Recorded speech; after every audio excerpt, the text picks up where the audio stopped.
ఇదివరకు ఈ పత్రిక వార్త అంటే రిలయబుల్. ఈ వీళ్ళది వార్త అంటే రిలయబుల్. ఇప్పుడు అది చచ్చిపోయింది. వీళ్ళిది, వాళ్ళిది అన్నటువంటి. మనం మాత్రం రైట్‌ని రైట్ అని చెప్పుకుంటున్నాం. రాంగ్‌ని రాంగ్ అని చెప్పుకుంటున్నాం. ఇంటర్ప్రిటేషన్ చేసినప్పుడు కూడా అభిప్రాయం మీదే అని వదిలేస్తున్నా నేను. ఎందుకంటే ఒక అంశాన్ని చూసే కోణం ఒక్కొక్కళ్ళది ఉంటది. గతంలో స్థానిక సంస్థల ఎన్నికలు జరిగినప్పుడు అప్పుడు జరిగిన తప్పుల్ని ఎత్తి చూపెట్టడమే కాదు, నిలదీసి మాట్లాడింది నేనే.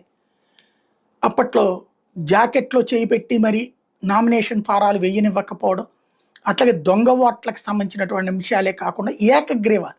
ఎంత అరాచకపు ఏకగ్రీవాలేంటి? అధికారాన్ని అడ్డుపెట్టుకుని అవతల వాడు పోటీ చేయకుండా ఉండడం ఏంటి? స్థానిక ఎన్నికల్లో కనీసం ఎవడో గన్నయ్య గాడు పోటీ చేస్తూనే ఉంటాడు. ఎవ్వడూ పోటీ చేయట్లేదని ఏకగ్రీవాలు చేయడం అంటేనే నీచమాతి నీచమైనటువంటిది.